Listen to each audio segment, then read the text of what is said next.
Cambridge IELTS 2 by the University of Cambridge Local Examination Syndicate. Published by Cambridge University Press, 2000. This recording is copyright. Cassette 2, Side 2. Test-4. You will hear a number of different recordings, and you will have to answer questions on what you hear. There will be time for you to read the instructions and questions, and you will have a chance to check your work. All the recordings will be played once only. The test is in 4 sections. Write all your answers in the listening question booklet. At the end of the test, you will be given 10 minutes to transfer your answers to an answer sheet. Now turn to Section 1.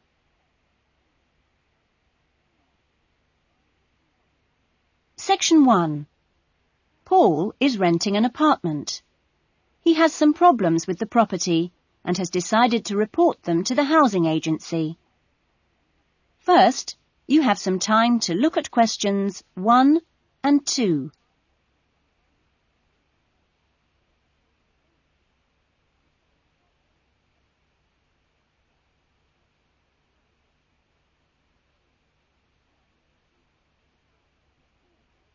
You will see that there is an example that has been done for you.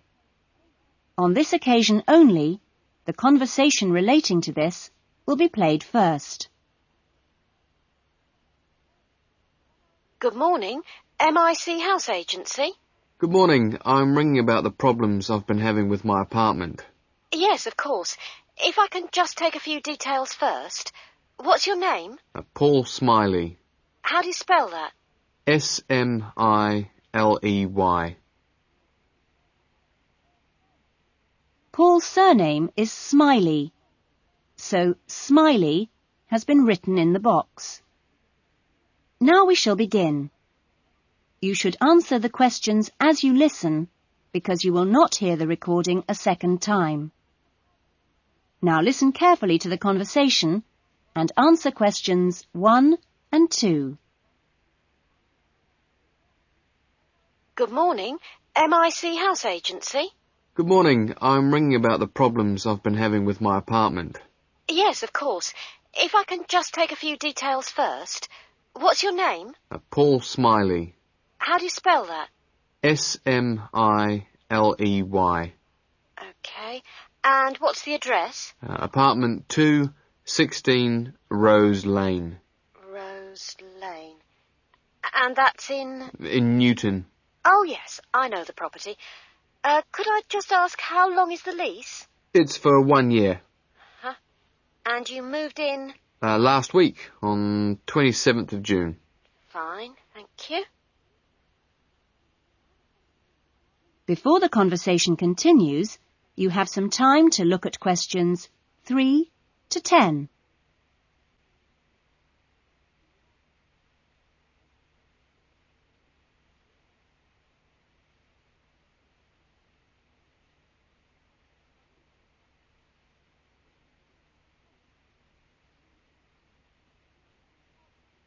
Now listen carefully and answer questions 3 to 10. And what are the problems that you've been having? Well, no one thing is really dangerous or anything, but, it's just been building up. Yes, of course. Well, the first thing is the washing machine. It's been leaking a little and it's beginning to get worse, because we have a small child and we really need to get that done straight away.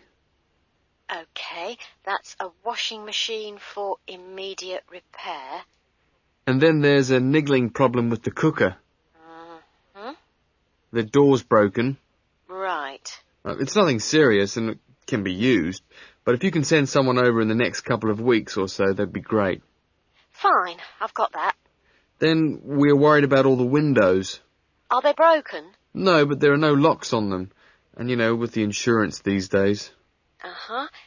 And when would you like those done? Well, that's not really urgent, but you never know when there's going to be a break-in. No. We'll get those done for you next week. Don't worry. And then there's the bathroom light. It's getting quite annoying. It flickers quite badly and it's giving me headaches. I'd really like to get that replaced right away. That's no problem. And then the last thing on the list is the kitchen curtains. They're torn. Oh, right. We do have quite a few spare ones in stock and can get those to you in the next week, if that's all right with you. Yes, that'd be fine. Anything else? No, that's all. OK, fine.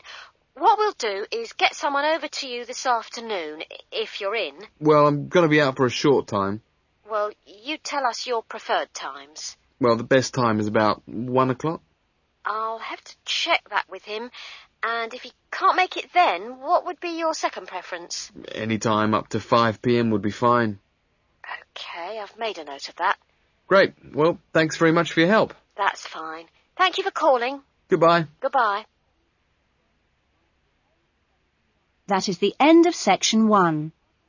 You will now have half a minute to check your answers.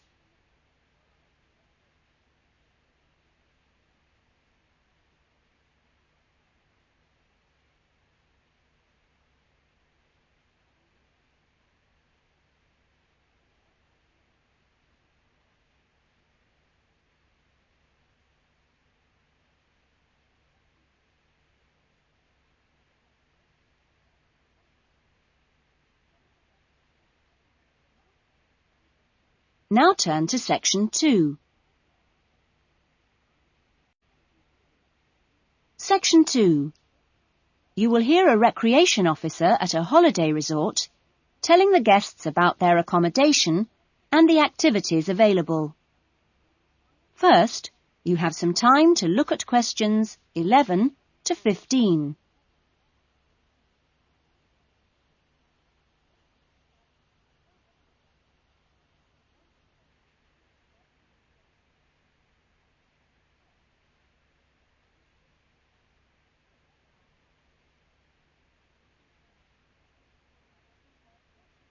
Now listen carefully to the first part of the talk and answer questions 11 to 15.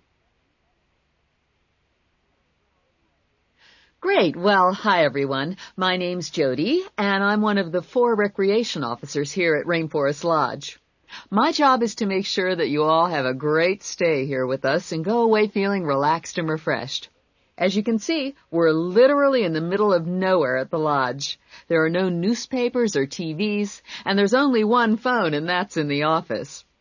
The lodge is a complete get-away-from-it-all experience, a place to unwind and appreciate the world without a lot of interruptions and distractions.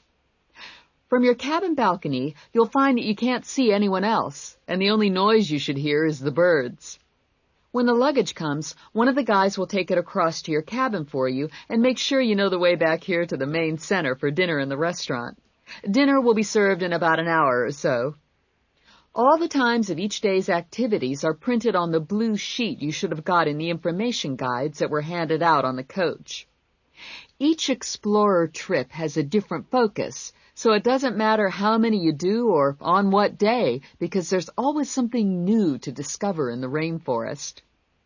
Tomorrow, I think we've still got places on the Orchid and Fungi tour.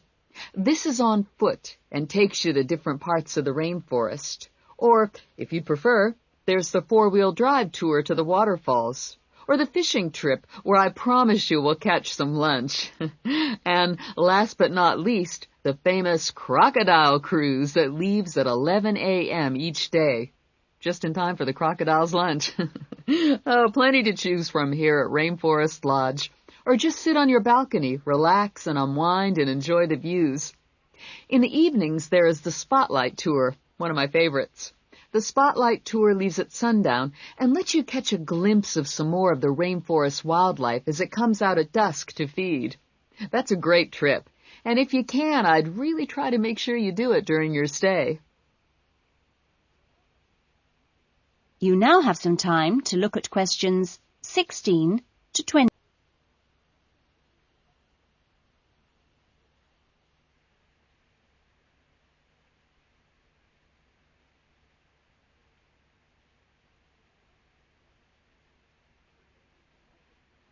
Now listen to the rest of the talk and answer questions 16 to 20. You've chosen to visit the rainforest in March, which is just at the end of the wet season, so you'll soon notice how well the waterfalls are running and also how damp the ground is. Things can tend to get a bit slippery, too, so if you didn't bring any walking boots, I'd advise you to hire some from the office. You'll also be much better off in long trousers rather than shorts, because they will give your legs more protection. And socks are a good idea, too. There's no need to be nervous of the rainforest, provided that you treat it with respect and common sense. Most of the animals and wildlife are gentle and harmless.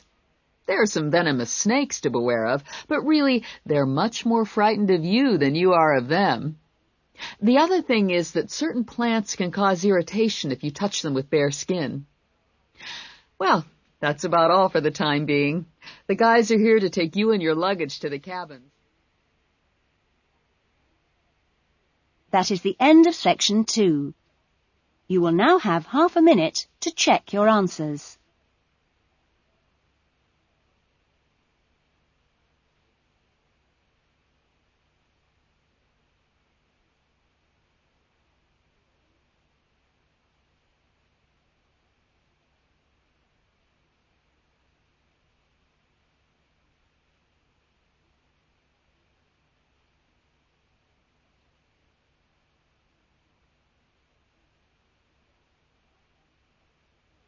Now turn to section 3.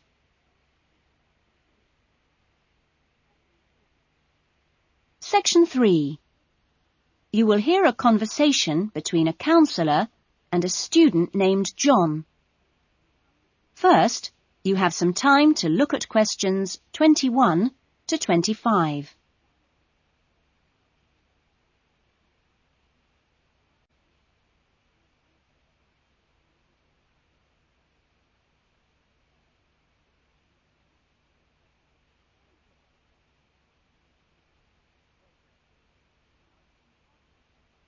Now listen carefully to the conversation and answer questions 21 to 25.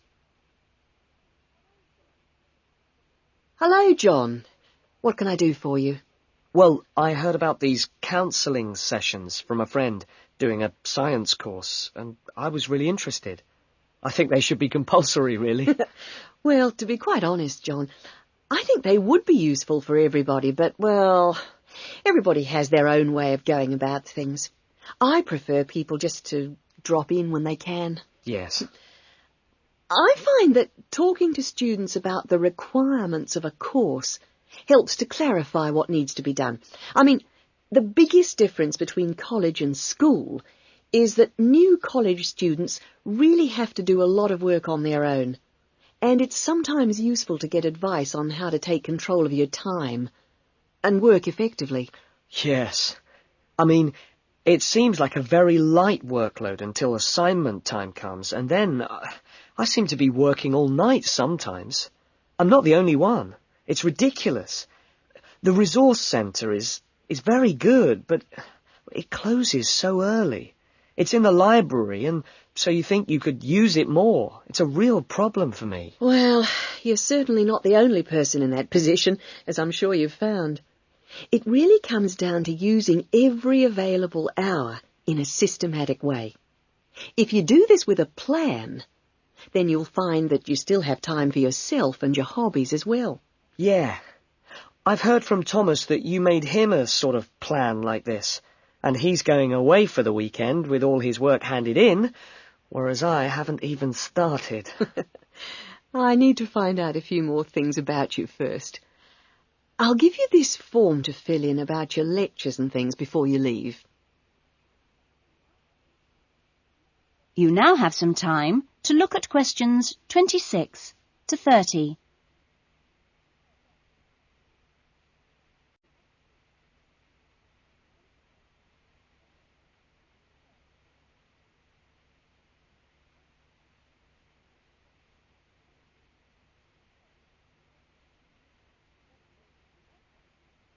Now listen to the rest of the conversation and answer questions 26 to 30.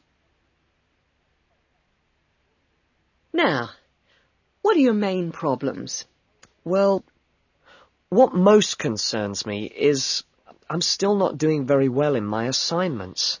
Well, I know that you plan your writing carefully, but this can come to nothing if the assignment doesn't answer the question. That really is the key. You must read the question carefully and give it a great deal of thought before you even start planning or writing your first draft. It's also vital to check your work for errors. Everybody makes them, and they can influence the person marking the work. So, always take time at the end to check what you've written. As far as listening is concerned, I find it hard to keep up sometimes in lectures, especially 2-hour ones. I sometimes just seem to go off into a dream. It's a good idea to find out from your lecturers if they mind you recording the lectures. Oh. You only need one of those small cassette recorders. Yeah. The quality is pretty good, and a second listening can really clarify things. Something else you can do is check your notes with a friend after the lecture. Yes, that's a good idea. Thanks. It's hard to do all that all the time, though, especially when there's so much reading to do. Yes. It's important, though, not to confine yourself to reading on your subject. You should also read things of general interest that appeal to you. You know, novels, newspapers, that kind of thing. Do you have a good dictionary? Not really. I've never bothered with one. It would probably be a good idea to get one. Dictionaries aren't expensive, and they can help a lot. Also, you can underline or highlight new words, and then you've got to... That is the end of section 3. You will now have half a minute to check your answers.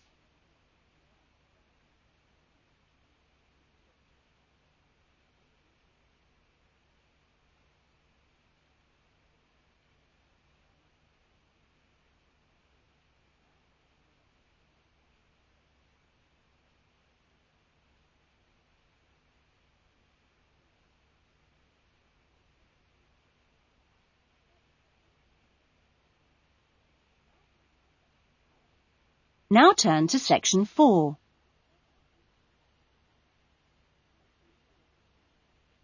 Section 4. You will hear a student talking about his research project in a university tutorial. First, you have some time to look at questions 31 to 40.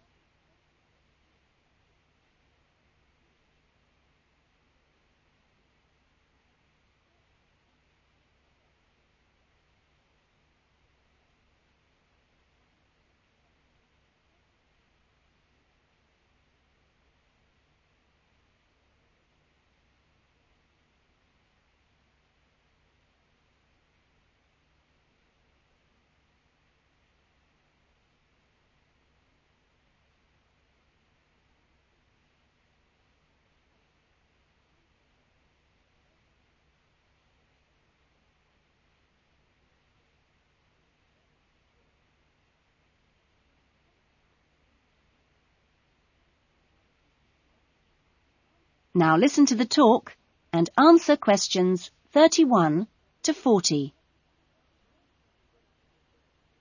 Well, good afternoon. In today's session, John Upton will be sharing some of the findings of his research project from last term. John. Thanks. Well, first of all, a little bit about the background to the project. Our title, as you can see, is pretty straightforward. Car Safety. But these days, there's a lot more to it than the usual injunctions about drinking and driving or speeding. I'd been interested and horrified by several newspaper reports on what people call road rage. For example, the famous incident of a man getting out of his car in a car park and hitting the driver of a van who had overtaken him earlier. It seemed to me that there were almost as many serious problems when cars were parked, i.e. were stationary, as when they were travelling at 90 miles an hour. So I decided to make this the focus of the project. For our research, we depended mainly on talking to individuals, asking them questions rather than using written questionnaires. We stopped people at a selected garage on the motorway over a 2-day period and asked them questions about what they'd observed or experienced themselves. Our respondents were both men and women, but the women were just slightly in the majority. We were pleased by the public's willingness to stop and chat to us. In the end, we talked to a total of 135 drivers over those 2 days. So, what were our findings? Well, as you can see, 93% of respondents had had some kind of problem. A surprisingly large percentage, 24%, had had their car damaged in some way. But the main type of incident was being shouted at. 79% had experienced that. 15% had experienced violence on their own persons. They'd actually been hit by someone. The police tended only to be informed when there was physical violence involved. So, what strategies had people developed to ensure their own safety? Let's have a look at the figures here. Well, first of all, it was quite striking that there were often distinct answers from the men and women. It was mainly women, for example, who said one shouldn't ever stop to find out how to get somewhere, whereas it was men who said you should try to avoid looking directly at other drivers. Both men and women... It was women who said you had to tell someone when you were due to get to a particular destination. Then, I had thought that it would be mainly men, but both sexes made the point that it's much safer to get keys out well in advance as you go towards your car. Men were very aware that muggers or whatever might be concealed behind the car. They also made the point that you should leave plenty of room when you park your car, so you can make a quick getaway if you need to. Finally, locking doors at all times. Men didn't think it was quite as important as women, but both gave it a high safety rating. When we asked them what they thought the best improvements had been in the last 5 years in helping with road rage problems... That is the end of section 4. You will now have half a minute to check your answers.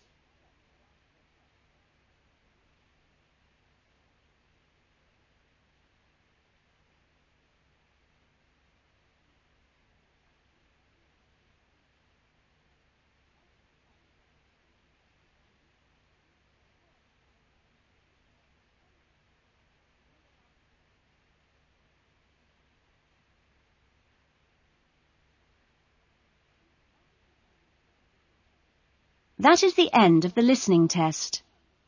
In the IELTS test, you would now have 10 minutes to transfer your answers to the listening answer sheet. That is the end of side 2.